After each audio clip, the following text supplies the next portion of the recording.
I feel like the most common questions I get asked these days are about either what brush to get or how to improve brush control. Both questions have got quite a few things that are worth considering, and I basically want to give you as much information as I can, so let's crack on. I'm going to cover a lot in this video, and before I cover it all, I want to give you a bit of a caveat. This is all based on my own experience. So your mileage may vary. You will almost certainly have different preferences, different location, different hobby setup, different hands, different eyes, and a different idea of what good or finished or contentment looks like. I'll also say up front, it is okay if you disagree with me, but blasting your negative comments under the video doesn't help anyone. So if you want to be useful, try and be constructive. I do read all the comments that people put, so if you've decided that I've done something objectively horrific or completely wrong, then I'm just going to say it now before you type it. No, it is you who are wrong. There we go. How does that feel? Not great, I imagine. Yeah? You really showed him. Here's what I'm going to cover in this video. What size and type of brush I like to use. Paint consistency for different types of painting. Loading the brush, keeping a point, holding your brush, holding the mini, holding your attention. Not that. Brush strokes, rinsing your brush, and a little bit about cleaning your brushes and storing them afterwards. I don't have a sponsor for this video, but I will be doing the video with Hawk Miniatures brushes. And there's a little story as to why.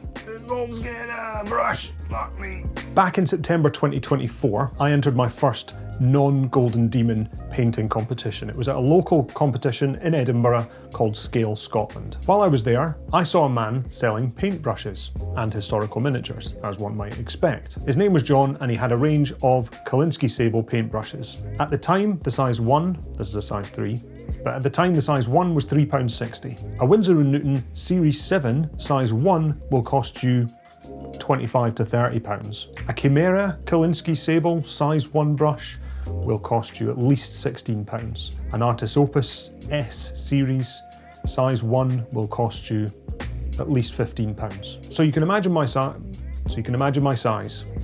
You don't need to imagine it. You can imagine my surprise at a sub £5 natural hair brush. I picked up 2 because we all know I'm a big spender, and I started to use them. Now, to my surprise, it performed very well, and it continues to do so. This is one of them, in fact. Almost 6 months later, I've not had any split or stray ends, and it still keeps a point. So, after SMC last year, I had a chat with John, and we decided to put together 2 sets of brushes that we would call the Essentials set for beginners. It's a size 0, a 1, a 2, and a 3. And I figured this would be perfect for beginners. They are £16 and £20 respectively for the standard brushes and the Deluxe brushes. The Deluxe brushes being slightly chunkier handles in walnut, which you'll see in the video. In fact, you don't need to see them in the video because I've got both sets right here. I'm just going to turn them around. I don't know how easy this will be to see, but you've got the standard and the Deluxe handles there. Anyway, they're linked in the description. I'm not saying other brands of brush are not good, because I use all 3 of the brands that I mentioned earlier and more. But I'm saying if you think that you can't get an affordable, natural Kolinsky Sable paintbrush, then you're just plain wrong, in the best way possible. For my American friends and possibly Australian friends who don't fancy risking it with the postage, I am working on finding a suitable brush manufacturer, supplier, who can fulfill the prerequisite of both affordable and Kolinsky Sable. But at the moment, the jury is still out. I'm having trouble getting hold of anybody. So if you know of any good Kolinsky Sable natural hair brush makers in the US or in Australia or elsewhere in the world, please let me know, put them in touch with me, send them my channel. Anyway, let's switch over to the painting desk and we'll have a look at brushes and all of that gubbins. So what do you look for in a brush? Well, there are a few things to consider. First, there are usually a couple of types of material used for the actual brush head. You've got natural hair and you've got synthetic hair. You also sometimes get a mix of natural and synthetic. Natural hair, most often being Kolinsky Sable, is what I would recommend. It's certainly usually more expensive than synthetic hair. Synthetic hair is certainly cheaper, but it's good for certain types of job. I don't use synthetic for a lot of regular painting because I find that the brush tip hooks over time, but they can be useful for when you're using non-water-based paints or anything gritty like texture paint, because the bristles are a bit more hard wearing. So basically they're good for things like weathering and basing. I'm not going to go on about brush hair because I'm assuming you're already fairly up on that, or you know that natural hair brushes are the best approach here. So the main thing to discuss is the size and type of brush that you need. Most people are content with a round brush. That means the head of the brush is well, cylindrical with a nice tip. You're probably thinking, well, that's obvious, but you can get flat, arrow and all sorts of head shapes on a brush. Most miniature painters I've met use a brush anywhere in the size 0 to 3 range. For the longest time, I was a big fan of the size 1 brush, which was big enough to cover reasonably large areas when fully loaded, but sharp enough to do eyes on a Space Marine with just the tip. You'll find a size you're comfortable with over time, but I'd recommend starting with size 1. Or, better yet, pick up that Hawk Miniatures set linked below and see which you prefer. The other thing which I've found to be more and more important recently is the length of the head. Some brands err on slightly longer brushes, while some have slightly shorter, and in fact some brands, namely Artis Opus and Winsor & Newton, also have short-headed brushes named the M and the Miniature series respectively. Oddly enough, I've started using these more and more for small detail and edge highlighting, since despite a smaller belly and more trips back to the palette, they seem to give me much more control over the detail and the lines. When it comes to dry brushing, you can use any old crappy brush, but you could also pick up some slightly more premium dry brushes from various places. I like to get my goat hair set from Cryptic Cabin, which came in a nice tin, but I also have some very cheap soft makeup brushes from Amazon, and Artis Opus also do a set of dry brushes if you're feeling particularly rich and fancy. So you've got a brush, now how do you use it? Well, you'll want to mix the right paint consistency for the job at hand. There is not a one-size-fits-all solution here, and no matter what you hear about milky consistency and all that kind of stuff, there is no magic formula for getting the right consistency with every paint brand. Partially because every brand seems to have a different consistency, and also because everything from the style you want to paint to the job that you're doing at the time will impact what you probably want to mix. Safe to say this stuff comes with practice, but here are some things I try to remember to help guide me. If I'm base coating, I can err on thicker paint. It probably won't be straight from the pot or tub because it rarely is, but I like to have a good degree of opacity in the paint, that is, enough pigment in there to give it a good covering power, but not so much that it leaves texture since this is just our first coat. So you can see here I try and mix a few colours to a good base coat consistency for painting on, and actually mixing wise there's not a huge amount happening, there's just wetness on the brush which is being brought in, and generally they're pretty good to go. Darker colours of course tend to be a bit more forgiving than lighter ones. Also, side note, if you're using tubs of paint, it might be worth a separate crappy brush being used to lift the paint onto your palette or to mix. It's not the end of the world, but you'll definitely want to rinse your brush quite thoroughly between mixing that consistency and then using it to apply the paint to the model. I can't necessarily describe the right base coat or layering consistency, but my brush is damp when I start pulling the paint from that main blob, and if I feel it's not too watery and it's not so thick that it's going to have texture, then I'm generally happy with that.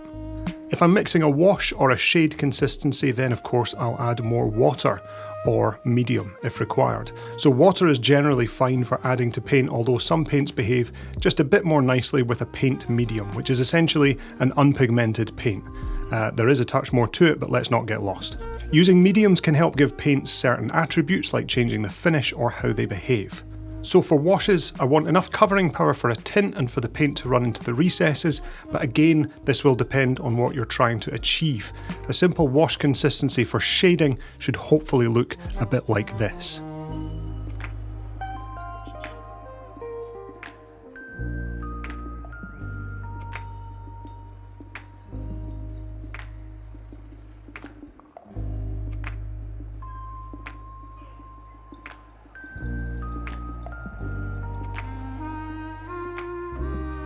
If we're going to consider glazing, then you might want to run with a similar consistency, but just have less on your brush. Way less.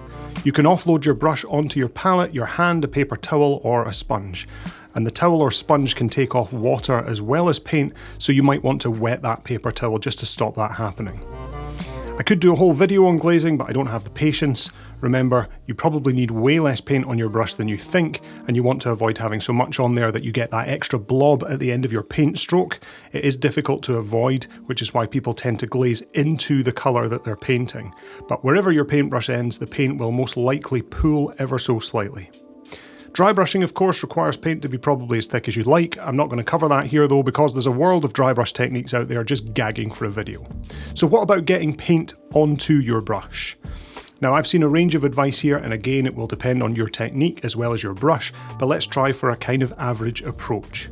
First of all, when I rinse my brush, I'll wipe it off on something to make sure it's clean. Sometimes I'll go in for a second rinse, and ultimately, you can end up doing that as much as you need to get that brush head clean.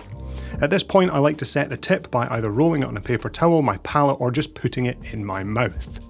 I know there are people in multiple camps on the mouth brush thing, and I don't need a flame war in the comments, but personally, I'm a brush licker, and I'm not ashamed of that. I am, however, a bit more careful when using paints that are a bit heavier on pigments, Chimera, Golden, Pro Acryl. I will be a bit more cautious when licking those and tend to err on using a paper towel. One thing that really made a difference for me on this point though is when you do this, you're not sucking all of the moisture out of the brush head. This isn't a lolly. What you're doing is using your lips to create the tip, and you're removing excess water or moisture from the brush. So when you take your brush out of your mouth or off your paper towel, it shouldn't actually be dry. You want the water in the brush to kind of stay there, and when you pick up some of that paint, for it just to move part of the way up the brush. If the brush, of course, is too dry, it'll suck up the paint too far. If it's too wet, it'll dilute the paint too much. You want to have the first half or 2/3 of the brush filled with paint, and as you load the brush, just twist it to bring it to a point as you bring it away from the palette. This should give you a nicely loaded brush with a nice sharp point with which to start work. Another thing to bear in mind right now is that basically, as soon as your paint leaves the tub, the water in it is working to evaporate and dry out. Now, I don't say this to instill panic in painters, but just so that you're aware of the processes at play on your brush and palette. It's just one of the reasons painters use a wet palette. Anyway, let's look at holding the brush. Where and how you hold the brush will affect your ability and your brush control. You can hold it close to the tip, or you can hold it further away depending on what you're looking to do. I hold mine much like a pen or a pencil, or for you trendy kids out there, your Apple Pencil or your vape or whatever, I don't know. If you look at the way my fingers bend, it should be more or less the same way yours do, I'm hoping. The trick is to work with the way that your fingers bend.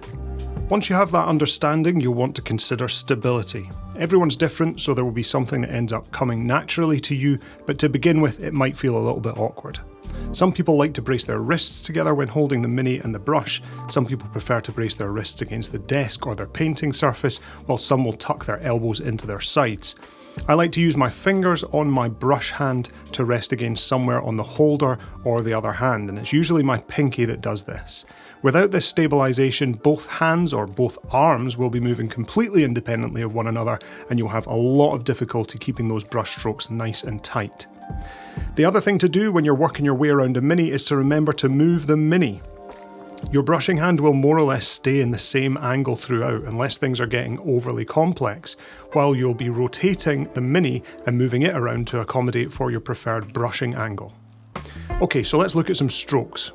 You've got the standard downstroke, which depending on the brush and your pressure will give you a bunch of different results. The harder you press, the more of your brush touches the model and the wider your stroke will be.